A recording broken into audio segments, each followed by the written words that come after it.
안희정 충남지사가 성폭행을 했다. 정무비서의 폭로가 오늘 나와서 지금 파장이 상당히 커지고 있습니다. 최진영 변호사님. 뭐 차기 대권주자로도 꼽혔던 분이기 때문에 상당히 좀 충격적인 소식이기도 한데 정무비서가 상당히 좀 구체적인 증언을 했죠. 그렇습니다. 예. 오늘 저녁 8시에 그 한 뉴스에 직접 출연을 해서 예. 지난 6월 말부터 올 2월 말까지 거의 6개월, 한 8개월 동안 있었는데 수차례는 성폭행이었고 여러 차례는 성추행이었다라는 취지로 지금 진술을 해서 엄청난 지금 폭풍을 몰고 있습니다. 그리고 그때로부터 2시간 뒤에 이 민주당 같은 경우에는 가장 중한 제재 조치인 출당 조치를 할 만큼 결국 정치적 후폭도 굉장히 큰데요. 내용 자체를 보면은 본인의 얘기를 보면 수행 비서는 자기의 의견이나 생각을 달지 말라.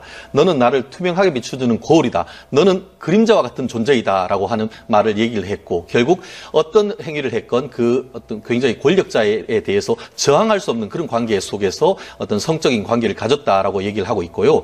더불어서 이 안지사 측 같은 경우에도 다만 성관계를 했는 것은 맞다. 그렇지만 합의했는 관계이기 때문에 성추행이나 성폭행은 아니다라고 지금 얘기를 하고 있습니다만 그 부분에 대해서 앞으로 어떤 그와 같은 입장을 계속 견제할 수 있을지 이 부분이 귀추가 주목되고 더불어서 예. 이분 같은 경우에는 본인뿐만 아니고 다른 여성 피해자도 있다라는 취지의 진술을 했기 때문에 예. 앞으로 이 부분에 대한 어떤 파장이 어디에까지 흘러갈 수 있을지는 아직까지 상상조차 하지 못할 그런 상황인 것 같습니다. 예. 오늘 나온 정무비서의 폭로 내용 저희가 그래픽으로 다시 한번 좀 정리해 드리도록 하겠습니다. 이런 얘기입니다. 안희정 지사가 8개월 동안 4차례에 걸쳐서 자신을 성폭행하는 등 성폭력을 당했다. 수행비서는 밤에도 부를 수가 있는데 얘기하면 잘릴 것 같아서 알리지를 못했다. 이렇게 폭로를 했고요. 이런 얘기까지 했다고 합니다. 안희정 지사가 너를 가져서 미안하다. 이런 얘기를 했다고 하고요. 또 다른 성폭행 피해자가 용기를 내기 바란다. 이런 얘기도 또 덧붙였습니다. 안희정 지사는 이런 입장을 밝혔습니다. 부적절한 성관계가 있었다는 것은 인정을 하지만 합의된 성관계였고 강압은 절대 없었다. 이렇게 주장을 하고 있는 것이 안희정 지사 측의 지금 입장입니다. 일단 이해를 좀 해봐야 될 것 같은데 수행비서라고 하면 보통 어떤 역할을 합니까? 거의 뭐 하루 종일 같이 다니는 그런 역할인 건가요? 그렇죠. 이제 승용차라든지 이런 예. 공간 안에서도 항상 붙어 있는 거죠. 앞자리를 차지하거나 또는 옆자리에 앉아서 여러 가지 일정을 상의하거나 또는 만날 사람들의 내용에 대해서 브리핑을 하거나 이런 것들을 하는 게 이제 수행비서지 않습니까? 그만큼 이제 수행비서는 아침에 새벽부터 나서서부터 집에 들어갈 때까지 늘 같이 다니기 때문에 예. 실질적으로 함께 있는 시간이 가장 많은 사람이 수행비서입니다. 그래서 수행비서가 되려면은 그만큼 그 사람에 대해서 잘 이해하고 있고 예. 이런 이런 분들을 주로 수행비서를 많이 하죠. 예. 또 오랫동안 또 호흡을 맞췄던 사람들이 하는데 어쨌든 여성을 수행비서로 이렇게 했다는 것도 좀 석연치는 않습니다. 여성을 수행비서로 두는 경우가 많지는 않은 경우인가요? 그렇죠.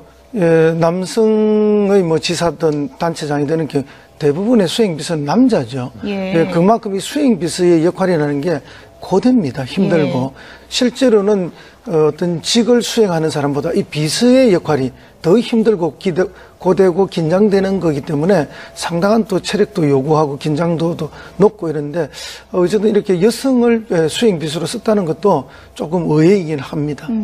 내가 반대를 하면 그리고 이 사실을 알리면 해고당할 것 같아서 상당히 좀 두려웠다. 이렇게 상당히 좀 어렵고 상하관계가 분명한 관계라고 했는데 수행비서가 말 한마디에도 이렇게 거역할 수 없고 이런 자리라고 볼 수 있는 건가요? 그렇죠. 수행비서는 자기가 모시는 분을 위해서 전적으로 일종의 시중을 던져주는 거나 마찬가지 아니지만 표현이 적절하진 않습니다만은 그래서 하나부터 끝까지를 다 챙기는 게 수행비서이기 때문에 이건 철저한 위계에 의한 것이고 우리가 흔히 과거에 공감병 이야기가 나올 때도 있지 않았습니까?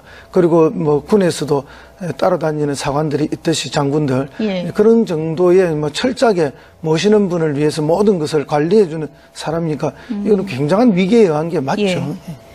정무부에서 김지은 씨는 8개월 동안 4차례에 걸쳐서 성폭력을 당했다라는 거고요. 안희정 지사는 합의해야 한 거고 강압이 없었다는 건데요. 양측의 지금 입장이 엇갈리는 거 아니겠습니까? 이럴 때는 어떻게 판단을 하게 되나요? 결국 그와 같은 때는 아마 이와 같은 부분이 뉴스에까지 나와서 인터뷰를 할 정도였다라고 한다고 하면 예. 이것은 이미 내부적으로 웬만큼 아주 그 지금 거리에 있던 사람은 이미 알고 있었던 사건이 아닌가 하는 생각이 상당히 듭니다. 무슨 말씀이냐 하면은 이 정도로 얘기를 할 정도라고 한다고 하면은 예. 이 그 정무비서관, 현재는 정무비서고 예전 같은 경우에는 수영비서라고 했는데 김주인 씨 같은 경우에도 이미 이와 같은 인터뷰를 하기 위해서 물적 증거를 많이 확보해 두었을 가능성이 상당히 있다라고 봅니다. 예. 결국 지금 이 그 안희정 지사 같은 경우에는 그 성관계는 있었지만 그것이 강압이 아닌 합의된 것이었다. 특히 보면은 본인이 그 비밀스럽게 그 대화를 나눌 수 있는 그 SNS 그리고 그거 같은 경우에는 일주일 정도 지나면은 본인이 안 지워도 자동적으로 지워지는 그런 어떤 그 메신저를 이용을 했다라고 할 정도라 한다고 하면은 예. 결국 그 부분에 있어서 내용을 주고받는 과정에서 봤을 때는 어떻게 보면 개인적인 관계가 뭐 아주 완전히 없었다고 단정할 수는 없지만 말씀하신 것처럼 서로 말은 다르지만 서로 있었는 물증은 사실 그 현재에서 조작할 수는 없는 거 아닙니까? 그렇기 때문에 전체적인 어떤 성범죄에서 이 피해자의 어떤 말의 신빙성 일관되고 예. 그 부분에 대해서 이분 같은 경우에는 문제가 있고 해서 주위에 가까운 사람한테 얘기도 했다고 하지 않습니까? 눈치챈 분한테 얘기를 해서 그분이 뭘 하려고 했었는데도 아무런 어떤 그 도움이 되지 않았다라고 한다고 하면은 본인의 진술 그리고 또 그 텔레그램이라고 하는 내용 그리고 그 당시에 그 고통을 호소했던 사람의 예. 참고인 진술 이것을 통해서 유무죄는 분명히 가릴 수가 있습니다. 더불어서 누군가 더 있는데 그분도 힘을 내기를 바란다라고 했기 때문에 추가적인 폭로가 예. 있다라고 한다고 하면은 사실상 그 안희정 지사로서는 사실 정치적 어떤 그 생명을 넘어서 법적인 준비를 지금 바로 해야 되는 그런 입장에 놓인 것 같습니다. 법적인 준비 얘기하셨는데 이것이 지금 이제 일방적인 여성의 주장이고 저희가 이제 모든 게 확인된 건 아니기 때문에 조심스럽게 다룰 수밖에 없습니다. 그런데 만약에 이 주장이 다 사실이라고 이제 가정을 해보면요. 권력형 성범죄라고 할 수가 있고 상습적으로 상당 기간 진행된 거 아니겠습니까? 이렇다면 처벌은 어느 정도 되는 건가요? 그렇습니다. 이 부분 성범죄 같은 경우에는 예전에 제가 대법원 양형위원회 전문위원회를 했을 때는 살인죄의 양형 규정을 많이 올린 적이 있습니다. 그 이유가 뭐냐면은 성범죄의 양형 기준이 살인죄보다 더 높아져 버렸어요. 그만큼 무슨 말이냐면 우리나라 현재의 그 양형 기준이 성범죄의 어떤 처벌 기준이 살인죄와 거의 유사할 정도로 매우 강력합니다. 만약에 여기에서 폭행 협박, 아까 여기 그 피해자 같은 경우에는 성폭력을 비롯해서 성추행이 있었다는 취지를 하는데 성폭력이 만약에 폭행 협박이 있는 상태에서 했다고 한다고 하면은 형법상 강간이 되고 강간 같은 경우에는 3년 이상의 유기징역인데요. 지금 대법원 양형 기준의 기본적인 어떤 형을 할 때도 2년 6개월에서 5년형이 되는데 단순히 그의 실형의 문제가 아니고 아시다시피 신상 정보가 공개되고 또 그 전자 발찌까지 차야 되는 그런 예. 수치스러운 일이 있기 때문에 정치적 생명을 넘어서 예. 법적으로도 사실 굉장히 어려운 그 입장에 처할 가능성이 매우 높지 않을까 물론 싶습니다. 뭐 법적 대응도 안희정 지사 측에서 준비를 하고 있겠습니다만 도정을 책임지고 있는 분 아니겠습니까? 정치적인 책임도 뒤따를 것으로 보이는데요. 어떻게 대응을 해야 된다고 보십니까? 예, 뭐 정치적인 책임 명백하게 져야 되죠. 왜냐하면은 충남도민과 전 국민 앞에 지도자가 되겠다고 이야기했던 분이기 때문에 만약에 이 내용이 사실이라면은 국민 전체를 실망시킨 거 아니겠습니까? 그만한 큰 사건인 거죠. 그렇기 때문에 거기에 무게에 맞는 응분의 정치적 책임을 져야 한다. 뭐 우리 말에 10길 물속은 알아도 한 길 사람 속은 모른다 했는데 예. 이번에 이 사건을 오늘 밤 접하면서 많은 국민들이 지금 충격을 그렇죠. 받았을 거라고 생각을 예. 합니다. 그만큼 이게 파장이 큰 일이고요. 또 그런 만큼 정치적 책임도 크게 져야 될 문제라고 봅니다. 당에서 이미 제명 출당을 결의한다는 거 아닙니까? 그렇다면 이 본인이 도민들 앞에 도지사직을 내려놓는 것까지도 고민하는 것이 맞지 않는가 이렇게 생각합니다. 예. 사실 뭐 안희정 지사하면 이른바 충남의 엑소다 뭐 이렇게도 불릴 정도로 이미지가 상당히 좋고 또 젊은 층의 인기를 상당히 많이 받아왔던 정치인이기 때문에 지금 충격을 받은 분들도 상당히 많을 것 같은데 민주당 차원에서도 뭐 제명 조치한다고 하지만 여러 가지 또 좀 곤혹스러운 부분이 있겠어요. 예, 뭐 예. 당 소속의 광역 지도자였고 또 국민적 이미지도 좋았고 또 미래의 잠룡으로서 대통령 후보감으로 이렇게 불리던 분인데 이런 일을 겪게 되니까 민주당을 지지했던 분들도 또 지지하지 않았다 하더라도 국민 전체가 얼마나 큰 충격이 있겠습니까? 이제 그런 충격을 생각해 본다면은 당에 소속돼 있는 다른 분들도 정치적 영향을 동시에 받을 수밖에 없다.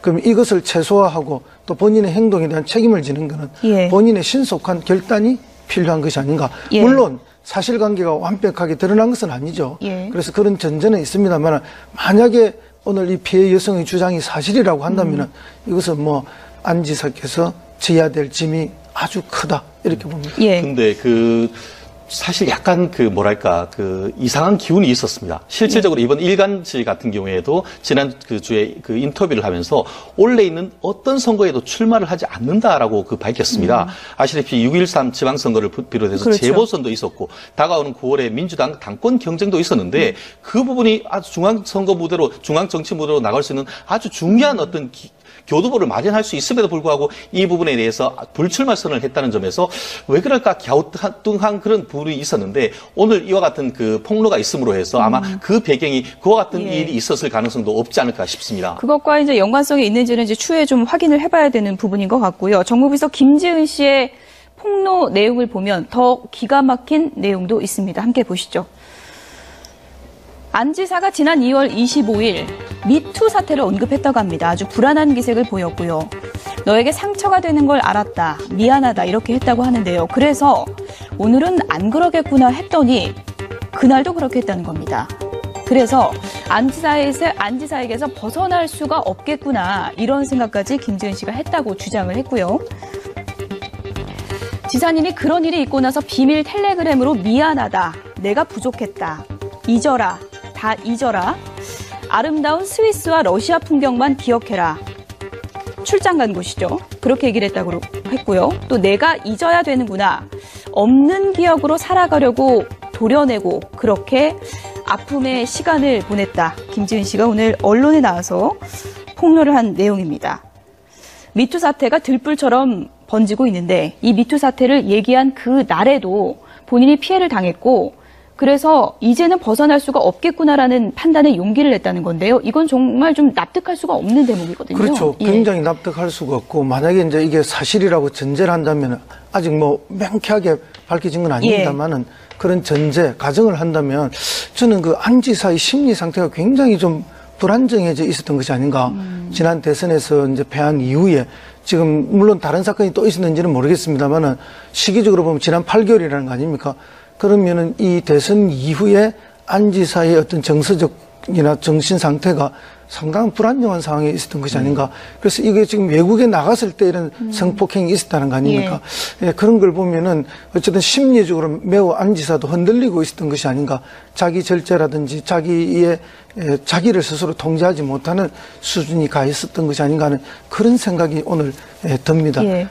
그리고 실제로 이제 이런 사건이 벌어지면 굉장히 자기가 당황하고 미투 운동이 터졌을 때는 뭘 어떻게 해야 될 건가 하는 냉정한 판단이 가 있는데 그때도 이렇게 반복됐다면은 이건 정말 납득하기 어려운 심리 상태다 이렇게 얘기해집니다. 안희정 지사 측에서 입장을 간단히만 냈기 때문에 저희가 지금은 김지은 씨 주장을 토대로 얘기를 할 수밖에 없다는 점을 다시 한번 좀 말씀드리겠습니다. 김지은 씨 주장에 따르면 잊어라, 미안하다. 내가 너를 가져서 미안하다. 이렇게 표현했다는 거 아닙니까? 강압적이진 않았다고 하는데 왜 미안하다고 했을까요? 그렇기 때문에 그 행간을 읽었을 때에 그렇기 때문에 강압적이었지 아니었을까. 실질적으로 강압적이 아니었다라는 것은 설령 관계를 가졌다 하더라도 그게 이른바 위계 위력에 의한 간음인 것이지 폭행 협박에 의한 강간이 아니었다는 것이죠. 아까 말씀드렸듯이 만약에 폭행 협박이 있었다고 하면은 처벌이 정말 천정부지로 솟아버립니다. 그 반면에 위계 위력으로 인해서 폭행 협박은 없지만 그냥 힘으로 눌러서 그와 같은 관계를 가졌다라고 한다고 하면은 5년 이하의 징역에 있기 때문에 법적 책임에 있어서는 상당 부분 차이가 있을 수밖에 없습니다. 결국 그렇기 때문에 성관계에 있는 사실 자체에 대해서는 지금 부인할 수 없는 사실이고 다만 그 과정에서 폭행 협박이 있었느냐 아니면 그것이 없고 어떻게 보면은 관계 속에 상하 관계 속에 권력 관계에서 이루어지느냐 이 부분만 있는데 실질적으로 지금 안 지사가 얘기하고 싶은 것은 사실상 그것을 떠나서 개인적인 연인 관계였다. 이 부분을 애둘러서 얘기를 하는 것 같은데 말씀드리는 것처럼 남녀 관계를 누구나 알 수 없기 때문에 실제 진실은 앞으로 조사하는 과정에서 있어야 되지만 적어도 뭐 말씀드렸듯이 형법적인 문제는 추후에 밝혀지겠지만 정치적 책임은 정말 피하기가 어려운 상황이 된 것 조금 같습니다. 전에 허 교수님께서 대선 뒤에 좀 정서적으로 불안하지 않았나 이런 추측도 해볼 수 있다고 하셨는데 안희정 지사가 과거에도 상당히 좀 정치적 역경도 많았고 어려움을 많이 겪었기 때문에 또 내면적으로 좀 단단한 그런 정치적 인물이 아닌가 그런 생각도 들었는데 이번 사안은 도저히 좀 연결이 안 된다 이런 반응도 많은 것 같습니다. 그렇습니다. 예. 이제 지난 대선을 돌이켜보면은 안희정 지사가 혜성처럼 지지율이 올랐다가 예. 또 아주 지지율이 빠지는 이런 어려움을 겪었죠. 그러면서 이제 자기 지지 세력들로부터 굉장히 또 비난을 받는 그런 심리적인 압박감에도 시달리기도 했고 본인이 나가면 당연히 대통령 선거에 될 줄 알고 이렇게 나왔을 텐데 아주 이제 뭐 나쁜 결과로 이렇게 이제 정리되는 과정 이런 것들을 겪으면서 상당히 이제 불안정한 심리 상태에 있지 않았느냐 그런 것들을 탈출구로 이것을 삼았던 것은 아닌가 하는 그런 추측도 됩니다만은 만약에 그 이전에도 이런 사건이 있었더라면 그것조차도 설명되는 것이 아니죠. 그럼 도대체 그러면 이제 이 전반적으로 뭘까 이래 봤을 때 결국은 어떤 우리가 뭐 흔히 이야기하는 용납할 수 없는 그런 면이 있지 않을까 하는 그런 추측까지도 가능해집니다. 그러나 이제 안희정 지사는 뭐 그런 것은 아니고 합의에 의한 그렇다 하는데 설사 본인의 주장이 옳다 하더라도 그것을 우리 국민들 누가 지금 용납할 수 있겠습니까? 최진영 변호사님 간략하게요. 지금 미투 운동 번지면서 여성들이 이렇게 하나둘 용기를 내고 있지만 오늘 김진 씨도 그랬지만 사라질까 두려웠다라고 이제 얘기를 했습니다. 이게 제도적으로 미투 운동에 더 용기를 낼 수 있도록 좀 보완책도 필요하다라는 얘기가 많습니다. 그렇습니다. 실질적으로 이제 그 이른바 그 사실 적시에 의한 명예훼손 이런 부분이 사실 고백을 하는데 그 자체가 명예훼손이 되어버릴 수가 있는 그런 부분이 있는데 실제로 이 부분을 너무 걱정 안 하셔도 됩니다. 왜냐하면 최근에 검찰 같은 경우에는 사실관계에 의한 명예훼손이고 이거 특히 미투 운동의 일환으로 이런 했을 경우에는 이른바 공익적 목적을 인정을 해서 사실상 이와 같은 부분에 있어서는 설령 일부 명예훼손적 요소가 있다 하더라도 이른바 위법성 조각 사유가 돼서 처벌하지 않는다라고 지금 그 결정이 지금 나오고 있기 때문에 단순히 본인이 처벌이 두려웠어. 어떻게 보면 명예훼손이 될까봐 아니면 무고죄가 될까봐 이런 부분을까지 생각하면서까지 이 부분을 숨겨야 될 필요는 없고 더불어서 오늘 경찰청에서 발표를 보면은 조서를 쓸 때 어떻게 보냐면 성범죄나 이 같은 경우에는 피해자의 어떤 신원이나 이런 것들을 밝히지 않고 가명을 쓸 수 있도록 그렇게 해줍니다. 그러다 보니까 피해자를 상당 부분 보호할 수 있는 제도적 장치가 있다는 것 꼭 알았으면 좋겠습니다. 미투 운동으로 여성들이 하나둘 용기를 내고 있습니다. 어떻게 보면 미투 운동이 지금부터 시작이라는 생각도 들었습니다.